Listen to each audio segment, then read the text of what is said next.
Linhas coloridas se movimentam pela tela. Balões de diálogo nas cores verde e laranja compõem a logo do programa. Em fundo azul e letras brancas, elas pautam. Mulheres na política. Regina Assunção, apresentadora. Olá! A Câmara já criou a comissão especial que vai propor renovação do Plano Nacional de Educação. O novo PNE vai substituir o plano estabelecido para o período de 2014 a 2024. O PNE anterior definiu 20 metas para várias áreas da educação, como ensino infantil, formação profissional, custo aluno qualidade, o CAC, mas somente 2 metas foram integralmente cumpridas. O novo projeto prevê 18 objetivos a serem cumpridos até 2035 nas áreas de educação infantil, alfabetização, ensino fundamental e médio, profissional, tecnológico, nível superior. Mas, para saber sobre as expectativas do plano, nós vamos conversar com a presidente da Comissão Especial do PNE, a deputada Tabata Amaral, do PSB de São Paulo, e a diretora de articulação com sistemas de ensino, planos decenais e valorização dos profissionais da educação do Ministério da Educação, a professora Selma Rocha. Muito bem-vindas. Sentada à esquerda, a apresentadora, e à direita, as convidadas. Participar aqui e esclarecer melhor para os nossos espectadores sobre esse plano da educação. Gostaria de começar com a senhora, deputada, que vai presidir, mas que também já tem uma experiência anterior de análise dos trabalhos do MEC, para falar para a gente por que só 2 das metas, das 20 metas, foram efetivamente postas em prática do PNE anterior. Primeiro, uma alegria estar aqui contigo, Regina. Muito obrigada pelo convite. Deputada Tabata Amaral, PSB, São Paulo. Diretora, professora Selma, uma honra estar conversando com a senhora aqui e com todos que nos acompanham. O que está em debate, gente, é um plano que vai dar diretrizes para a nossa educação pública pelos próximos 10 anos. Não é pouca coisa. A gente está falando de primeira infância, educação infantil, valorização de professores, que eu sei que é um tema caro à nossa diretora. A gente fala sobre ensino técnico. Então, assim, na minha opinião, é o debate mais importante que a educação brasileira vai viver nesse ano. E é muito importante que todo mundo participe. E aí a gente parte de um histórico, de um Plano Nacional de Educação, que é justamente o PNE, que foi de 2014 a 2024, que teve ali aproximadamente metade das suas metas que não foram cumpridas. E eu acho que essa é a primeira pergunta que a gente tem que se fazer, Regina. Por quê? E aí, nossa diretora vai poder falar mais. A gente tem um desafio que pode ser uma oportunidade no Brasil, mas que é uma responsabilidade compartilhada entre o governo federal, estados e municípios. E aquela história, cachorro sem dono, morre de fome. Enquanto a gente não tiver um debate um pouco mais aprofundado sobre de quem tem essa responsabilidade, como que essas redes se articulam, da forma como a gente tem no SUS, que deixa claro para a saúde qual o papel do município, do estado, do governo federal, a gente vai continuar jogando a culpa um no outro. Novo Plano Nacional de Educação. Assim, o X da questão para o começo dessa conversa, porque enquanto presidente da comissão do PNE, que vai ser instalada nos próximos dias, eu terei algumas responsabilidades. A primeira delas, garantir que essa polarização extremada não influencie o debate, que a gente vai estar falando do que importa, que são os estudantes brasileiros, que é a nossa educação pública, os trabalhadores da educação. Segunda prioridade, que a gente tenha um debate sobre aquilo que nós precisamos avançar, de primeira infância, valorização de professores, ensino técnico, escola em tempo integral, são 18 objetivos e a gente vai se aprofundar em cada um deles. Mas o terceiro, e para mim um dos mais importantes, é que a gente fale de responsabilização. A gente não pode se debruçar para escrever uma lista de desejos que não vai ser cumprida, que não vai ser monitorada, que a gente não vai acompanhar ano a ano, que a gente não vai cobrar quando algo não for feito e que a gente não vai responsabilizar. Então, olhando justamente para esses últimos 10 anos, para mim a missão principal, e esse vai ser o meu foco como presidente da comissão, é que a gente tenha clareza dos objetivos, que eles nos ajudem a construir um país mais justo e mais próspero, mas que a gente entenda que sem ter clareza de responsabilidade e sem responsabilizar as pessoas, a gente vai ficar parado no mesmo lugar e vai ter dificuldade de avançar. Sim, professora Selma, gostaria que a senhora então fizesse uma análise desse plano anterior e as perspectivas para esse plano que começa agora. Bem, muito obrigada pelo convite, Regina, é um prazer, deputada, estar aqui com você. Selma Rocha, Ministério da Educação. Vejam, Nós tivemos alguns problemas no encaminhamento do plano anterior que tem a ver, a meu juízo, com duas questões fundamentais. A primeira delas é coordenação entre os entes federados. É impossível, num país com a complexidade que o Brasil tem, com a diversidade, com a desigualdade que o Brasil experimenta, não recentemente, isso é estrutural, que nós tenhamos um plano de Estado sem que os entes federados se articulem para a ação. Isso significa, e esse plano que está em vigência, previa uma instância nacional para fazer isso, uma instância permanente, e previa instâncias estaduais. Infelizmente, essa instância nacional não funcionou bem, as instâncias estaduais sequer se instalaram. Então, esta cooperação federativa para a tomada de decisões em relação às políticas e às metas e também ao financiamento não ocorreram. Então, eu acho que isso é o primeiro ponto para dizer que, apesar das metas não terem sido todas cumpridas, se nós observarmos, a maioria delas evoluiu em relação ao quadro de 2014. Isso quer dizer que, especialmente estados e municípios, fizeram um esforço grande por perseguir as metas. Então, nossa análise, ela não pode olhar só o resultado, ela tem que olhar o processo, porque se nós não entendermos o processo, nós não conseguimos perceber o que aconteceu no país. Essa é uma das questões. A outra é em relação às perspectivas. Este foi um plano elaborado de uma forma diferente do plano anterior.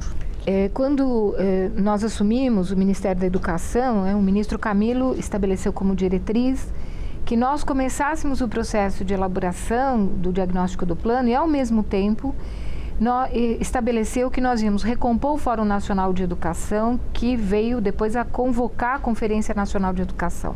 Então, nós tivemos dois processos complementares. De um lado, o processo de preparação da Conferência Nacional, que envolveu conferências municipais, estaduais e Conferência Nacional de Educação, a partir do restabelecimento do Fórum Nacional de Educação, que se reunificou no país, e, ao mesmo tempo, tivemos um GT que realizou mais de 12 reuniões e oficinas e trabalhou fortemente neste diagnóstico nacional. Selma mostra livro. Que eu quero mostrar a vocês aqui e entregar formalmente para a deputada. Perfeito, muito obrigada. É um prazer, e também quero entregar para ela uma versão mais trabalhada por nós aqui, em termos editoriais, assim, do Plano Nacional de Educação. Selma Rocha, Ministério da Educação. Então, vejam, esse diagnóstico foi fundamental para que nós construíssemos os principais problemas da educação brasileira, olhando para os dados educacionais dos censos, olhando para os resultados do Plano Nacional de Educação e, ao mesmo tempo, olhando para as novas necessidades que na discussão dos GTs foram identificadas a partir dos números e das situações dos sistemas educacionais. Novo Plano Nacional de Educação. Posso dar vários exemplos. Por exemplo, nós trabalhamos a perspectiva da educação infantil, do ensino fundamental e do ensino médio, levando em conta não só o problema do acesso, mas o problema da qualidade. Nós trabalhamos algumas dimensões importantes da educação integral, que passou a ser conceituada, né? A educação integral em tempo integral. Isso é uma mudança substantiva. Nós trabalhamos a perspectiva de financiamento, atualizando a questão do custo-aluno-qualidade, como uma meta a ser perseguida no país. Esse debate envolveu outras áreas, né, como a educação profissional, a educação de jovens e adultos, como eu disse, a educação infantil, ensino fundamental, ensino médio, e nós tivemos nos grupos de trabalho a identificação desses 18 problemas, a partir dos quais nós estabelecemos 18 objetivos e estabelecemos as 58 metas e as 252 estratégias. Por que nós aumentamos o número de metas? Porque no plano atual, se você lê o plano, você identifica várias estratégias que na verdade eram metas. Então, é preciso que meta seja vista como tal e que as estratégias também, porque isso ajuda os governos a planejarem o seu trabalho.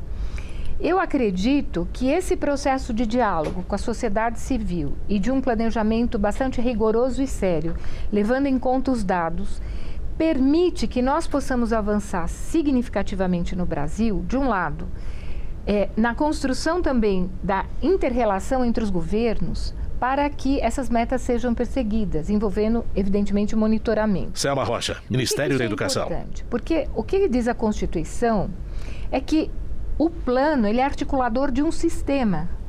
A educação, diferentemente da saúde, por exemplo, ela tem sistemas que não estão articulados entre si.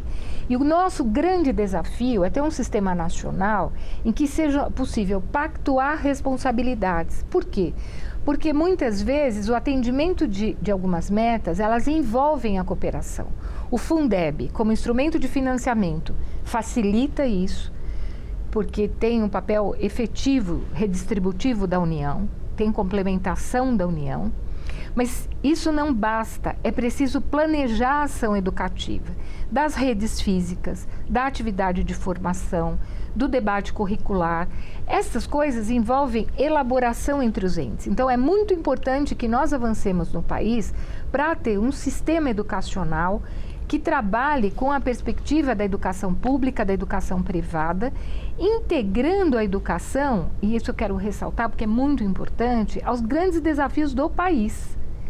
É fundamental que nós persigamos esse plano de maneira intersetorial, em debate com a assistência social, com a cultura, com a saúde, com a área de ciência e tecnologia, para que essas áreas do país se desenvolvam. O que eu quero dizer com isso?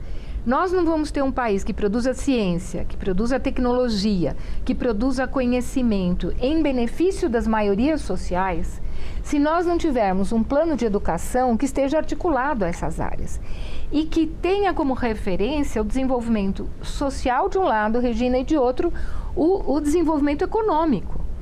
Com certeza. Inclusive, um dos temas que eu queria tocar é que no plano anterior tinha a possibilidade de se aplicar 7% do PIB, não era isso? Para a educação a partir do 5º ano. Mas que não chegou também a essa meta. Qual a expectativa nesse plano para que os recursos realmente sejam aplicados? Porque, pelo que eu estava vendo aqui, a gente tem menos de 5% do PIB, né? Que são aplicados na educação. Realmente tem uma expectativa de um recurso maior para a educação nesses 10 anos? A gente, enquanto sociedade, almejou lá atrás ampliar de 5% para 10%, no mínimo, o financiamento da nossa educação em relação ao PIB. Deputada Tabata Amaral, PSB, São Paulo. Eu estou no meu 7º ano como deputada federal. Foi uma luta muito grande para que não tirassem os recursos da educação. Eu estava aqui no governo anterior, já na bancada da educação, liderando todo um debate para que não acabassem com o Fundeb. E foi a união da bancada da educação, da esquerda à direita, que possibilitou que a gente aprovasse o novo Fundeb, conseguisse ampliar o recurso, inclusive com foco na primeira infância, que foi uma inovação, com foco nos trabalhadores da educação. Tivemos uma outra batalha recente, que a bancada estava aqui firme e forte, para que o Fundeb estivesse fora do arcabouço fiscal, porque a gente sabe que tem muita gente que, por olhar por curto prazo, por ignorância, não consegue olhar para o recurso da educação como investimento. Olha como aquele pote fácil, eu sempre digo, aluno não faz lobby. Então é muito fácil, né? Querem cortar de alguma coisa, querem tirar da educação. Novo Plano Nacional de Educação. Quer dizer que eu queria muito poder te contar que eu passei os últimos anos debatendo como que a gente iria ampliar o investimento da educação. Mas a verdade é que eu gastei muita energia nos últimos anos lutando e conseguindo, de fato, que não atacassem o dinheiro da educação. A gente teve um aumento com o novo Fundeb, mas foi com muita luta. Não foi porque as pessoas passaram a entender o valor da educação básica. E aí, qual é o dilema que a gente tem diante de nós? Nós temos que ter responsabilidade fiscal, sim. E eu sou a primeira a defender porque eu sei que quem mais sofre sempre é o mais pobre. Nós temos que cuidar das contas, sim. Mas a gente tem que fazer um plano e garantir que a gente vai ter o recurso para implementar esse plano. E aí algumas discussões que a gente vem fazendo vão até na linha de entender esse momento de mudança demográfica que o Brasil está vivendo. Deputada Tabata Amaral, PSB, São Paulo. Mas a gente está falando de um cenário em que a gente começa a ter menos crianças nascendo. Claro que isso varia de cidade a cidade, mas os próximos anos não serão de construção de escola num jeito como a gente tinha antigamente. E aí já tem gente no Congresso falando, então vai tirar o dinheiro da educação. Nananina, não. A gente vai aproveitar essa mudança demográfica para ter educação em tempo integral. Como é que vai fechar a escola no Brasil se a criançada está tendo na prática 3, 4 horas de aula por dia, quando no mundo todo se pratica pelo menos 7 horas? Como é que vai falar, só para concluir, diretora, em tirar o recurso da educação infantil se as crianças ainda não estão acessando a educação infantil? Como é que a gente vai falar que está sobrando dinheiro na educação, que é o discurso de muitos parlamentares, colegas que eu tenho aqui, quando a gente sabe que a maioria dos jovens brasileiros querem acessar o ensino técnico, mas só 10% acessam? Então, falando como alguém que vai estar aqui nesse plenário, pressionando, negociando, lutando pela educação, como sempre faço com orgulho, a gente vai lutar sim, para que não olhem para essa mudança demográfica, para que não olhem para esse momento de ajuste fiscal que a gente está vivendo para tirar da educação, mas que entendam que esse é o momento de qualificar o gasto da educação. Não vão tirar nenhum centavo, porque a gente não vai deixar. A discussão é como que cada centavo que está lá na educação hoje pode ser melhor utilizado. Diretora, eu gostaria, inclusive, de levantar essa questão da qualidade da educação, principalmente a gente vendo as dificuldades que a gente tem Brasil afora, né? As diferenças que a gente tem, e a escola infantil, principalmente, ela é tratada pelos municípios. Como garantir mais uma equidade no atendimento dessas crianças, para que as crianças que estão nas periferias, por exemplo, tem escolas que não têm acesso à internet nem para a parte da secretaria, por exemplo, né? E não precisa ir longe, não, aqui mesmo no Distrito Federal, né? A gente tem essa realidade. Então, como está sendo feito para garantir essa qualidade realmente integral? Então, a qualidade é um processo complexo. Selma Rocha, Ministério da Educação. Porque nós tivemos muito tempo de pouco investimento ou investimento em políticas que, na verdade, subtraem o papel da escola. Tanto na educação infantil, quanto no ensino fundamental, quanto no ensino médio. Nós conseguimos, eu acho, alguns consensos no país em torno da ideia de que a qualidade é necessária. Agora, é verdade que a qualidade envolve um conjunto de políticas, muitas delas vão acontecer a partir das metas e das estratégias que estão previstas aqui em relação à qualificação da educação infantil, do ensino fundamental. Isso envolve um conjunto de questões. Primeiro, eu acho que, aí retomando o que a deputada trouxe em relação à questão do financiamento, que é muito importante, nós precisamos avançar muito no Brasil para saber quanto a escola custa. E o que é necessário, porque se você tem escolas que não têm bibliotecas, se você tem escolas que não têm saneamento básico, nós temos ainda muitas escolas nessa situação, nós precisamos saber quanto isso custa para discutir isso com o país. É claro que nós temos que gastar bem o dinheiro, mas nós temos que saber o que o Brasil precisa. E o custo aluno é uma forma, e será uma forma, de nós identificarmos as principais necessidades para prover as escolas dessas necessidades, discutindo sempre o papel dos estados, dos municípios, da União, se o gasto está adequado, se não está adequado, em cada lugar. O outro problema, que é fundamental, é combinar o trabalho de formação dos profissionais e, ao mesmo tempo, assegurar a valorização dos profissionais. Por quê? Quando a gente fala de valorização, preciso entender que isso tem a ver com a vida real das escolas. Então, a primeira coisa que eu quero dizer para vocês é o seguinte: um professor se forma a vida toda. É impossível dar aula. Eu sou professora desde menina. É impossível dar aula sem estudar. Novo Plano Nacional de Educação. É impossível. Então, a formação de professores é uma necessidade. Às vezes parece que a formação deve acontecer só para quem foi mal formado. Selma Rocha, Ministério da Educação. A formação é um processo que tem que ser sistemático, tem que ser permanente e que deve se casar com uma questão chave para a educação, que é uma jornada de trabalho que permita ao professor ter tempo na jornada para o processo de elaboração na escola, de planejamento e de reflexão. O trabalho educacional é um trabalho extremamente complexo. Ele não se faz só pela ação do indivíduo, do professor. Um professor tem que ter espaço para discutir suas questões, para preparar as suas aulas, para levantar dúvidas sobre o processo E por quê? Nós temos nas escolas realidades sociais e culturais muito distintas. Isso tem que ser trabalhado, tem que ser considerado.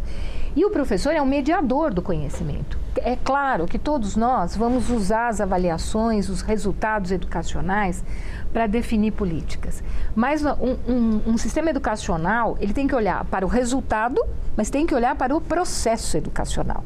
Isso só se faz se você tem tempo na jornada dos profissionais. É por isso que a discussão da valorização envolve o concurso público, como é que nesse momento está fazendo a prova nacional para ajudar nesse processo. E é importante levantar essa questão demográfica que a deputada nos traz, por quê? Esse não é um processo linear, isso vai acontecer de maneira diferente no tempo e nos territórios. Exato. Então, em alguns lugares, é certo que nós podemos ter diminuição de crianças, em outros não. Tem muitos municípios que a população está crescendo. E, obviamente, que esse processo de estabilidade do decréscimo, vamos dizer assim, vai levar pelo menos 2 décadas. E é preciso que as gerações que estão nesse interim tenham acesso à escola e tenham acesso progressivamente à educação integral. Não é só a educação de tempo integral, mas uma educação que tenha no currículo uma estrutura ampla que envolva as disciplinas que são avaliadas no Brasil, que são essenciais para o ensino fundamental, para o ensino médio, mas também a arte, também o esporte, e para isso nós precisamos de infraestrutura. Então essas coisas estão profundamente articuladas no plano. Sim, deputada, a senhora que teve uma experiência da comissão externa do MEC, que acompanhou, viu realmente os desafios, queria que a senhora resumisse para a gente um pouquinho, porque são 52 metas agora, né? Quais são as essenciais que realmente precisam ter prioridade agora? É uma tarefa muito inglória elencar algumas e deixar outras de fora. Deputada Tabata Amaral, PSB São Paulo. Uma mão para a gente falar de 5, que eu queria uma atenção muito especial de quem está nos acompanhando e que já foram mencionadas aqui pela sua urgência. Uma delas é a primeira infância. É a gente olhar para a educação infantil com outro olhar. Vaga é o primeiro passo. Mas só a vaga não é suficiente. Qual é essa educação que a gente está entregando para os pequenininhos, que a gente sabe que vai fazer uma diferença na vida deles 20 anos depois? Então, esse é um primeiro ponto. O nosso Brasil ainda tem um desafio com a alfabetização. Criança que não é alfabetizada é criança que perde o interesse, que sofre preconceito, que tem mais chance de sair da escola. A gente falava aqui sobre educação integral. Essa é uma pauta de vida minha, inclusive que eu carrego como proposta, bandeira, luta, porque é essa educação ampla, que se dá assim com esporte, com cultura, com arte, com a discussão da vida em cidadania, que prepara nossos jovens para terem uma vida digna, para alcançarem o seu potencial. Falamos aqui de ensino técnico. Essa é uma área em que o Brasil avançou muito pouco nos últimos anos. É uma demanda dos nossos jovens. Mais da metade gostaria de ter uma formação técnica. Por que é que só 10% tem? E aí vem agora uma política nacional de ensino técnico. Eu tenho muito orgulho de ter sido a relatora desse projeto que virou lei e que agora vai ser regulamentado pelo Ministério da Educação. E aí talvez o tema mais transversal de todos, que é a valorização dos profissionais da educação, professores, professoras, educadores. A gente tem desafios sim na formação, desafios na formação continuada, mas a verdade é que enquanto o professor não tiver preparo, condições de trabalho, reconhecimento na sociedade, a gente vai continuar manco nesse nosso esforço para... Novo Plano Nacional de Educação. Que a gente está aqui, eu acho que sempre vale lembrar, não é porque é discurso, não é porque é bonitinho, é porque esse Brasil nunca vai ser justo, nunca vai ser desenvolvido, nunca vai ser o que nossas crianças merecem enquanto elas forem para a escola e não aprenderem a ler e escrever. Enquanto elas forem para a escola e voltarem para casa porque não teve professor. Então é isso que nos move, é que cada criança desse país, independente de cor da pele, da cidade em que nasceu, qualquer coisa, possa sonhar e ser o que quiser. Então, para a gente, na hora que for comprar as brigas que a gente vai ter que comprar aqui, se lembrar do porquê que a gente está fazendo isso. Sim, professora Selma, nosso tempo já está terminando, mas eu queria uma pergunta assim, efetivamente, dessas metas, né? Quais têm a chance de realmente começarem já a serem aplicadas? Olha, várias delas já estão sendo trabalhadas, porque esse plano dialoga com o anterior. Ele não é igual ao anterior, mas ele trabalha com o anterior. Selma Rocha, Ministério da Educação. Eu queria fazer um apelo a todas as pessoas que estão nos ouvindo para que o plano seja discutido no país. Tenho certeza que a deputada vai trabalhar nessa direção. Posso até dar um spoiler daqui a pouco. Eu tenho certeza disso e acho que isso é essencial. Cada escola, cada creche, cada universidade, cada instituto federal deve ter a lei nas mãos para discutir e tornar o debate sobre essas questões um debate público de fato. Porque várias das políticas que estão em curso, seja pelo Ministério da Educação, seja em muitos municípios e estados, elas vão na direção da valorização da educação pública, da valorização do direito ao conhecimento e à aprendizagem, e isso significa que essas políticas têm que ser aprofundadas junto com o financiamento para que nós possamos alcançar essas metas.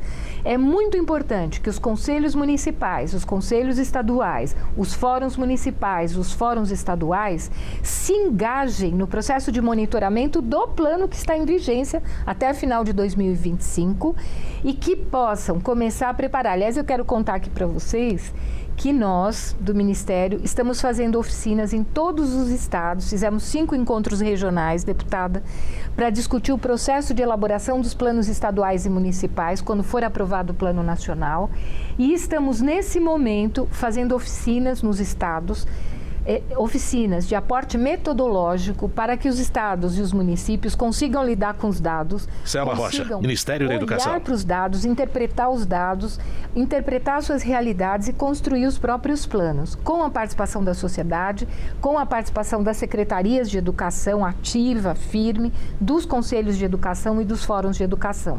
Eu acredito que os pontos que foram levantados agora pela deputada, a educação de jovens e adultos também, junto com a formação profissional da juventude e a valorização do ensino médio, a valorização do ensino fundamental e da educação infantil, envolve que em cada um desses momentos da educação no país, nós tenhamos em tela, no caso da infância, o direito ao brincar, o direito a ser, a colaboração com a assistência, mas nós não podemos voltar atrás naquilo que a LDB estabeleceu, deputada e Regina.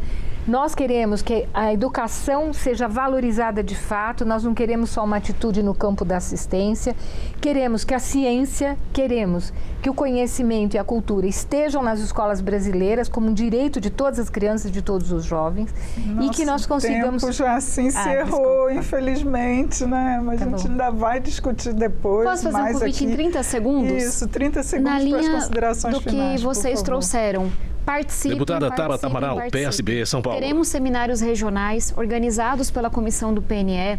Teremos discussões online, presencial, inúmeras audiências públicas. Tem um link no meu Instagram, Tabata Amaral SP, para quem quer mandar contribuição, quer ficar ligado nas datas, participem. É sobre a gente, é sobre o nosso hoje, é sobre o nosso amanhã. E essa participação faz toda a diferença. E muito obrigada. Foi um prazer estar aqui. 30 segundos, professora Selma. Muito obrigada a todas as pessoas que estão nos ouvindo pelo convite, Regina. Selma Rocha, Ministério da Educação. De estar aqui com a deputada. Eu acho que nós temos que reforçar a participação, a atenção de todos, todas as experiências dos professores, dos estudantes, das secretarias, das comunidades, têm que vir em benefício nesse momento da educação brasileira, para que ela de fato seja um elemento impulsionador do desenvolvimento sustentável do Brasil. Então, é isso. Muito obrigada. Eu que agradeço. Eu conversei sobre as expectativas para o novo Plano Nacional da Educação. Foi com a presidente da Comissão Especial do PNE, a deputada Tabata Amaral, do PSB de São Paulo, e com a diretora de Articulação com Sistemas de Ensino, Planos Decenais e Valorização dos Profissionais da Educação, do Ministério da Educação, a professora Selma Rocha. Você também pode acompanhar o Elas Pautam pelo YouTube da TV Câmara. Siga as nossas redes sociais, Instagram, Twitter, TikTok e Facebook. Eu sou Regina Assunção. Agradeço a sua audiência. Até a próxima. Câmara.leg.br/YouTube. Créditos na tela.